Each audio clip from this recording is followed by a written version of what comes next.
What's going on, everyone? Today we are going to be doing part two of the three-part series. Part one, we replaced the Audi rings. Part two, what we're going to be doing today is replacing the SQ7 badging as well as adding an APR badging. And then part three is replacing the front rings on my Audi SQ7. To kick things off, I do want to talk about, since I recorded everything at once, I have to do an intro to kind of talk about what I'm doing here. My camera wasn't working quite right in between doing the rear rings and the symbols, so you'll actually see everything pre-masked when we get into the video. I just didn't have any video in between that from me masking it, so my apologies there. But what I do want to talk about is some of the products that I used. First thing is going to be the aircraft decal and adhesive remover. Talk about all this stuff in part one. Figured that you should know it for part two. This stuff is awesome. It really helps take the stickiness off once you get the badging off. Highly recommend it. The second thing that I use is I have a vinyl wrapping kit that I've done before. I use some of these tool sets to pry off the S part of the SQ7 badge. And then last and most important is this P-line, this FluoroClear 20-pound test fishing line. What's really important about this is this helps get the badging off in the most clean and efficient way. You don't scratch your paint as you're trying to pry off the different symbols. So definitely highly recommend those products. And then I'll also somewhere in here have the masking tape. I ran out of it since I use a lot of it for automotive masking. But what's really nice about that is it doesn't leave a sticky residue. It places on the car and you can pull it off real nice and it leaves a clean finish, which you'll see at the end of this video. So thanks again for watching and I hope you enjoy the content. So here we're going to be doing the same thing for the SQ7 logo. I always like just double checking that they kind of somewhat align. I know that when they put these together, since it's not like an Audi official part, again, this one's off of eBay. You'll see the link in the description or somewhere on this video. Sometimes they don't actually space them correctly, but I think that this one's spaced pretty good. I will know kind of as I get it lined up and it doesn't align to here, I may have to pull this off just so as long as the bottom one's in alignment. That's all I kind of care about. So we're gonna do the same process here with the fishing line here. I expect it to break a bunch of times. That's why I kind of hold the fishing line on the cartridge on one side and then have the pull the line tight on the other side. So here we go. Again, I'm not doing anything crazy here. All I'm doing is I'm just kind of, there that goes. I'm just kind of pulling down lightly on it to get it through. That's going to come off real easily. And then, come on, I don't want that to be on. I don't want it to break anything or scratch anything. So we'll go like that. We'll go down with this one.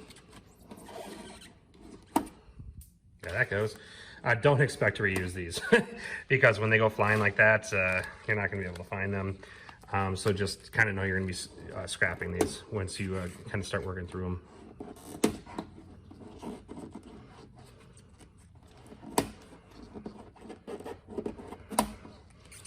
I'm having a hard time getting an angle on the S here. So as you probably saw, the S is not cooperating. So what I'm gonna do here is I'm gonna see if I can find an edge that I can kind of pry up here like that. Look at that. I will show you, I bought the kit of these. This is actually for final wrapping to be able to tuck into different places. I should probably do it down there to show you the tuck. Like I'm able to tuck it into different places for vinyl wrapping, but I had to get something to pry underneath there that wasn't going to scratch the paint. So I finally got a side here that I can now, I could probably use this whole thing to take it off, but I'm gonna stick with the fish line just so I can kind of show how it's done with the fish line. But you'll see that I had to use something to kind of pry underneath the beginning part of that S. Oh man, I'm still not able to get all the way in there. There you go. And now I can actually do the rest of the symbol here, I think. Well, maybe not. Yeah, it's breaking. All right, well, plan B. Let's do this because this was working just fine.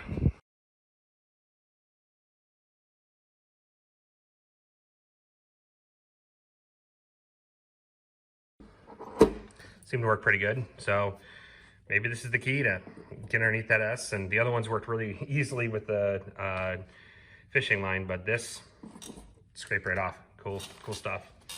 So what we're gonna do now that I got the SQ7 logos off, we're gonna kind of rinse and repeat here a little bit. I do want to make sure that I clean it really well. I'm going to see if it actually comes off with my finger right away, which fortunately it doesn't come off as easy as it did after I sprayed it. So we're gonna spray it down with adhesive remover and let it soak for a little bit. I'm going to time lapse it because I think it's kind of neat to see the time lapse effect, and you'll see it start kind of puffing out. So here we go. I'll spray it and time lapse it.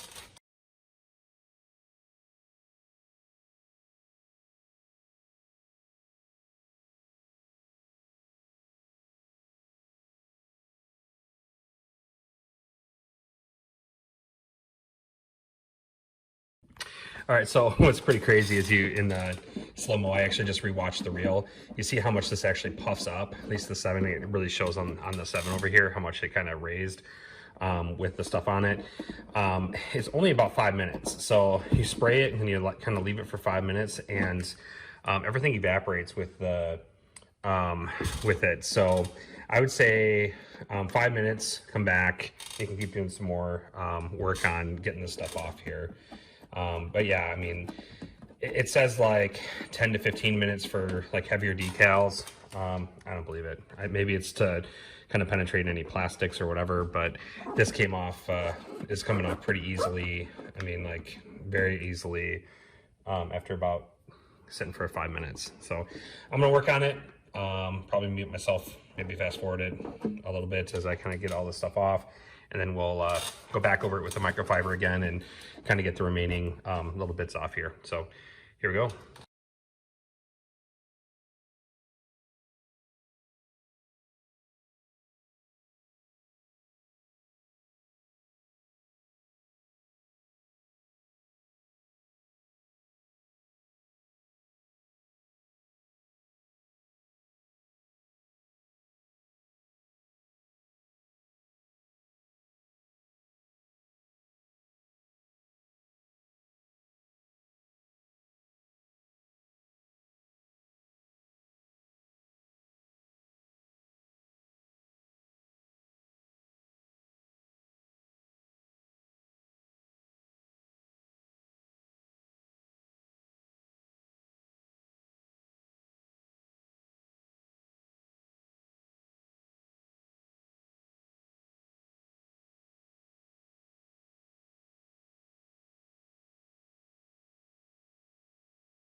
All right, so here we go again. We're gonna be putting on the black version of the SQ7 symbol. I basically have to peel off the back, and then hopefully everything stays in place. I'm gonna need to do this on a flat surface and not hold it, just to make sure that these don't move.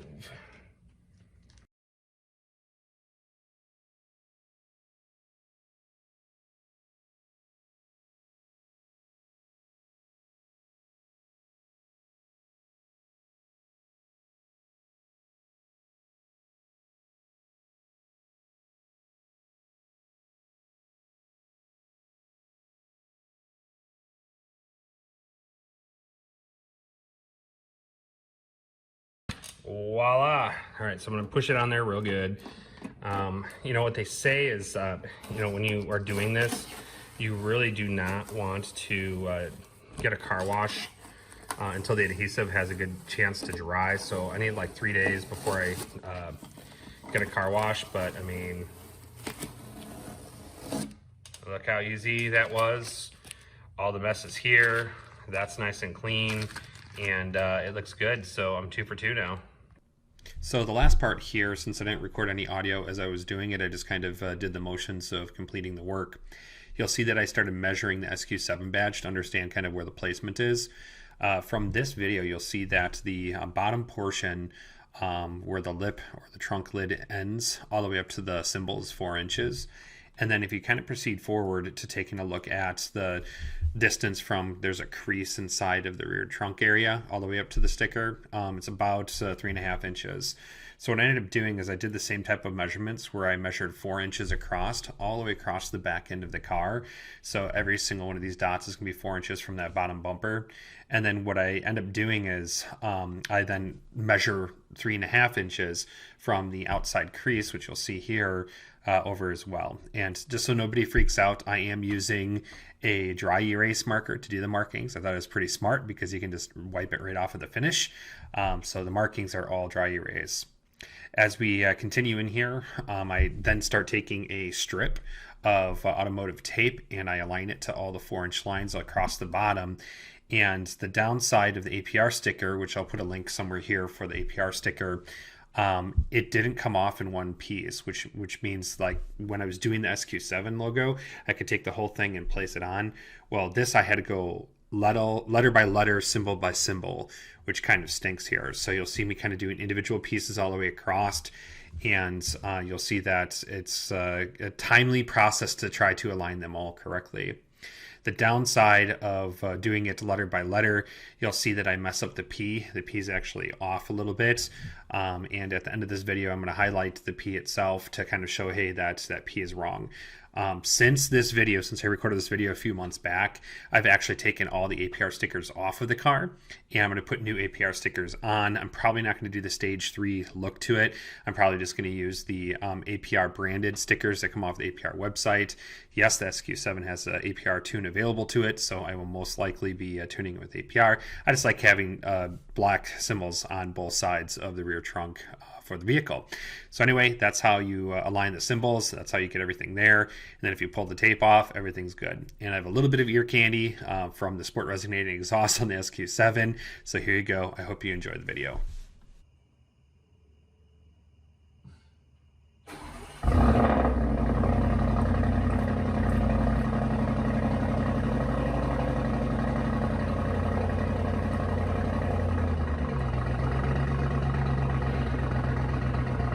I'm always interested in hearing your opinions, so drop a comment below. Also, don't forget to subscribe for more tangents on cars, motorcycles, and trucks. Thanks again for watching.